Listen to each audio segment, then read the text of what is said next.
మీ మోకాల నొప్పులకు ఎటువంటి సర్జరీ లేకుండా ఎపియాన్ పెయిన్ క్లినిక్ అందిస్తున్న అత్యాధునిక చికిత్స. నమస్కారం. నమస్కారం. నమస్కారం డాక్టర్ గారు.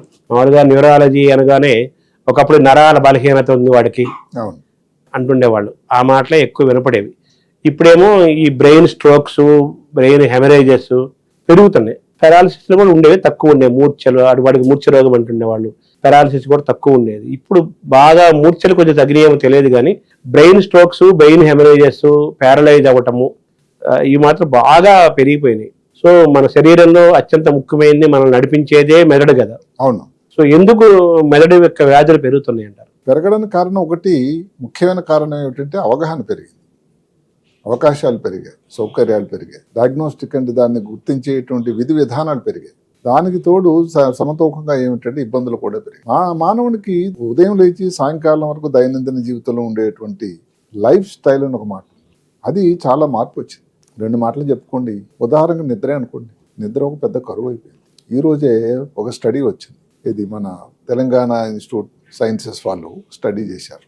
దాంట్లో ఏమిటంటే ఇప్పుడు ఎవరైతే ఎంటర్ప్రెనర్స్ ఉన్నారో, స్టార్టప్ చేస్తున్నారు, బిజినెస్ పీపుల్, వాళ్ళలో సగం కంటే ఎక్కువ నిద్ర లేదు.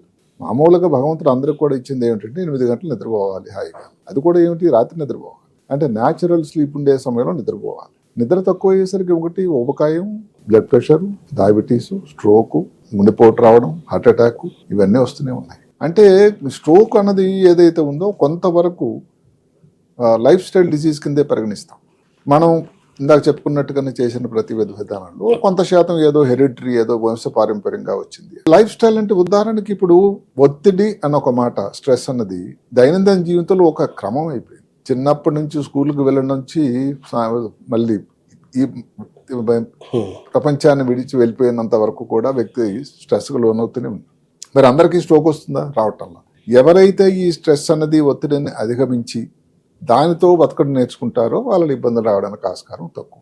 అది ఇంకొకటి, పొగ త్రాగడం, మద్యం సేవించడం. ఎవరిని కించపరిచేటువంటి ప్రయత్నం కాకపోయినా దక్షిణ భారతంలో, ముఖ్యంగా తెలంగాణ రాష్ట్రంలో ఏదైతే మద్యం సేవించడం తాలూకా పరిస్థితి చాలా విషాదకరంగా ఉంది. ఎందుకంటే అంత ఎక్కువ మంది దాన్ని చేస్తున్నారు. ప్రభుత్వానికి దాని ఆర్థిక పరంగా బాగుంది. ఎవరిని మనకు రీసెర్చ్ చేసేది కాకపోయినా జరుగుతున్నది మాత్రం జనం మీద దాని తాలూకా ప్రభావం. ఒకప్పుడు స్త్రీలు మద్యం సేవించరు అనుకునే వాళ్ళు, అది ఒక సంస్కృతి కింద లెక్క అయిపోయింది ఇప్పుడు, కల్చర్. అదే కాకుండా ఇప్పుడు ఇంకొకటి ఏమిటి ఏంటంటే ఈ రెబెల్ యాటిట్యూడ్ అని వచ్చింది. స్త్రీలలో మేము మామూలు ప్రూవ్ చేసుకోవాలనేటువంటి ఒక తాపత్రయం, ఒక ఆలోచన పెరిగింది. సంతోషమే. గాంధీ మహాత్ముడే చెప్పాడు ఏమని, ఎప్పుడైతే భారతదేశంలో అర్ధరాత్రి ఒక స్త్రీ ఒంటరిగా వెళ్ళగలదో రోడ్డు మీద, అప్పుడు భారతదేశానికి స్వాతంత్రం వచ్చింది. వినడానికి బాగానే ఉంది. ఇప్పుడుంటే వేరే స్టేట్మెంట్ ఇస్తాడు, రివర్స్ చేస్తాడు స్టేట్మెంట్. అందుకే ముందు వెళ్ళిపోయాడు. అయితే ఇప్పుడు అమ్మాయిలు చదువుకోవడం కానీ, అదే కాకుండా ఆర్థిక స్వాతంత్రం కానీ, రకరకాల కారణాలు ఉన్నటువంటి వాతావరణం కానీ, ఈ పొగ త్రావడం అనేది చాలా పెరిగిపోయింది. మద్యం సేవించడం పెరిగిపోయింది. అదే కాకుండా స్త్రీలలో ఇప్పుడు స్ట్రోక్లో ఒకప్పుడు ఏంటంటే చిన్న వయసులో స్ట్రోక్ అంటూ వినేవాళ్ళం కాదు. అప్పుడైతే 50 సంవత్సరాలు, 60 సంవత్సరాలు బీపీ ఉంది, షుగర్ ఉంది. ఇప్పుడు స్త్రీలలో స్ట్రోక్ 25, 30, 40 సంవత్సరాలు స్ట్రోక్ ఉంది యంగ్ అన్నది దాని పేరు. అది ఇంకా భారతదేశంలో చాలా ఎక్కువ, అందులో ముఖ్యంగా స్త్రీలు. అంటే దానికి కొన్ని కారణాలు ఏవైతే ఉన్నాయో, ఏదైతే ఉండే గుండెలో ఏదైనా రంధ్రం ఉంది, దాంట్లో కవాటాలని సరిగ్గా కొట్టుకోవట్లేదు, ఇలాంటి ప్రాబ్లమ్స్ అన్ని ఒకటి అన్నట్టయితే మద్యం సేవించడం కానీ, అదే కాకుండా ఈ పొగ త్రాగడం, డ్రగ్స్ కూడా వచ్చేసి ఇవన్నీ కూడా ఒకదానికొకటి సమ్మిళితమై వచ్చినటువంటి ఇబ్బంది, క్యుములేట్ అవుతుంది. అవును. అదే కాకుండా వ్యాయామం అనేది ఎలా ఉంటుంది అన్నది మర్చిపోతున్నారు. కొన్ని రంగాలు అంటే ఎవరిని ఒక వేలెత్తి చూపించడం కాకపోయినా, ఏదైతే డస్క్ జాబ్స్ అంటాం, అంటే కూర్చొని చేసే పనులు, అవును, సంతోషమే. ఆఫీసర్గా మంచి బాగానే ఉంటుంది, మంచి ఇది కూడా జీతం బాగానే ఉంటుంది. దాని వలన శరీరానికి ఎంతవరకు వ్యాయామం ఉండాల్సింది, మొబిలిటీ లేదు. అసలు భారతదేశంలో ఒక స్టడీ ప్రకారం 50% అసలు మొబిలిటీ లేక నిస్తేజంగా, నిస్థానంగా ఉండేవాళ్ళు ఉన్నారట.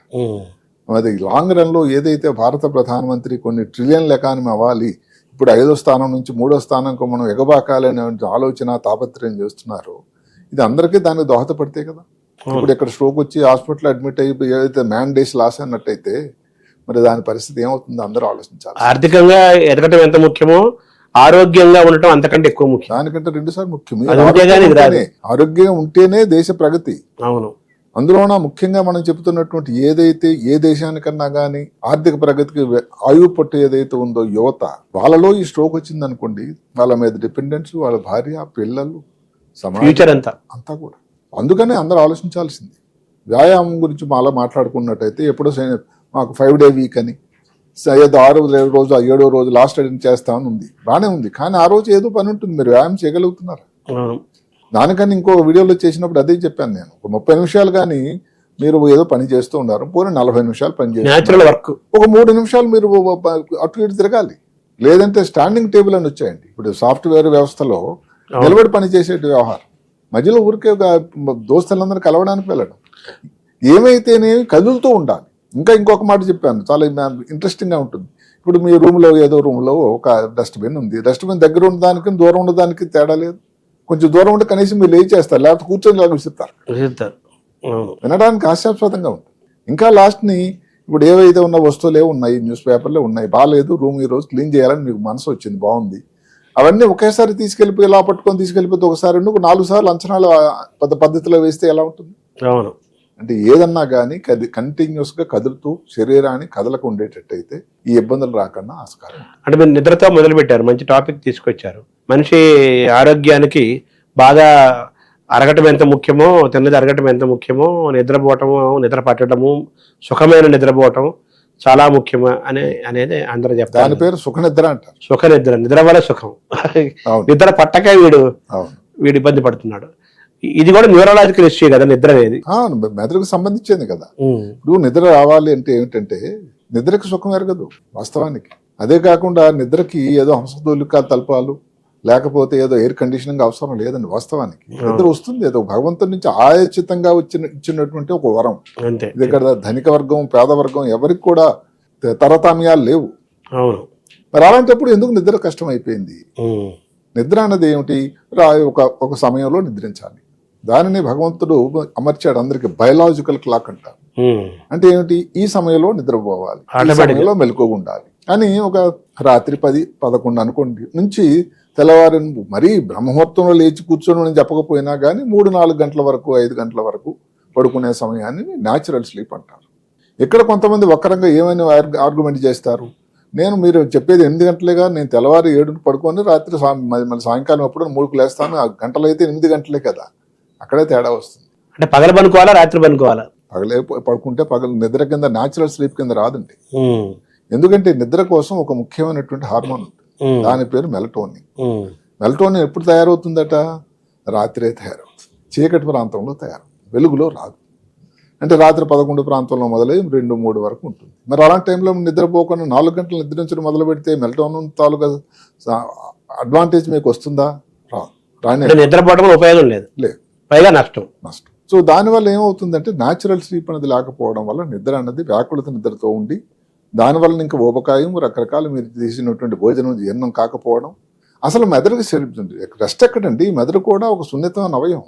అంటే ఈ బ్రెయిన్ స్ట్రోక్స్ రావడానికి కారణం కూడా బ్రెయిన్ రెస్ట్ లేకపోవటమంటారా, నిద్ర లేకపోవడం? తప్పకుండా నిద్ర అనేది ఒక చాలా ముఖ్యమైన విషయంలో అదండి. ఎలాగైతే మనం చెప్పుకున్నది జెనెటిక్ గా కానీ లేకపోతే బీపీ, షుగర్, స్మోకింగ్, ఆల్కహాల్, అందులో స్ట్రెస్, నిద్ర కూడా ఒక ముఖ్యమైన అంశం అయిపోయింది. నిద్ర కరువు అయిపోయింది, నిద్ర ప్రీమియం అయిపోయింది. ముఖ్యంగా హైదరాబాద్ నగరంలో ఎక్కడెక్కడైతే ఈ సాఫ్ట్వేర్ రంగాలు పరిణతి చెందాయో, పరిగెడుతున్నాయో, అక్కడ ఇబ్బంది కూడా ఎక్కువ ఉంటుంది. ఈ ఉరుకుల పరుగుల జీవితంలో అవును మనుషులు నిద్రకు దూరం అవటం అంటే ఆరోగ్యానికి దూరం అవుతున్నాడు. వాళ్ళు కొంత వ్యక్తులు వాళ్ళ ఇబ్బంది కూడా నేను అర్థం చేసుకుంటాను. హైదరాబాద్ నగరంలో పనిచేస్తున్నాడు, వాళ్ళ క్లయింట్ ఎక్కడో అక్కడ ఉంటాడు, అమెరికా దేశం, ఇంగ్లాండ్ లో ఉంటాడు. అక్కడ జరిగింది ఏమిటి? ఆ వ్యక్తి పడుకున్నప్పుడు ఈ అబ్బాయి నిద్రించాడు. మనకు రాత్రి, వాడికి పగలు. భారతదేశం అంతా నిద్రపోతున్న సమయం అది. ఆయన మెలకుగా ఉన్నప్పుడు ఈయన మెలకుగా ఉంటారు. అది పనిష్మెంట్. అది యాక్చువల్గా అదే జరుగుతుంది ఇక్కడ. ఆ నైట్ క్లయింటియల్, నైట్ వర్క్, నేను అదే చాలా మంది అడుగుతుంటాను. రాత్రి 11 నుంచి నేను లాగిన్ అవుతాను, దానికి పేరు లాగిన్. మళ్ళీ తెల్లవారు 4 వరకు 5 వరకు అంటే నా సమయం, అంటే నిద్రపోచడానికి లేదుగా, లేదు. అదే జరుగుతుంది. సో మామూలుగా సరే బ్యాడ్ హ్యాబిట్స్ తోటి లేట్ గా నిద్ర లేచేవాళ్ళు, తర్వాత ఫోన్ కి అడిక్షన్ తోటి నిద్ర లేట్ గా పనుకునేవాళ్ళు. ఫోన్ గురించి మీరు మంచి ప్రస్తావన చేశారు. ఫోన్ అన్నది ఏమిటంటే అసలు నిద్రపోతున్నప్పుడు ఎలక్ట్రానిక్ గ్యాడ్జెట్స్, ఫోన్ కానీ, ఐప్యాడ్ కానీ, లేకపోతే మొబైల్ కానీ, లేకపోతే మీ ల్యాప్టాప్ కానీ ఏది కూడా అసలు కొన్ని కిలోమీటర్ల దూరంలో ఉండాలి అంటారు శాస్త్రం.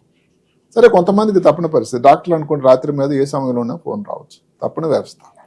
ఎందుకంటే దానికి కారణం కూడా ఉంది.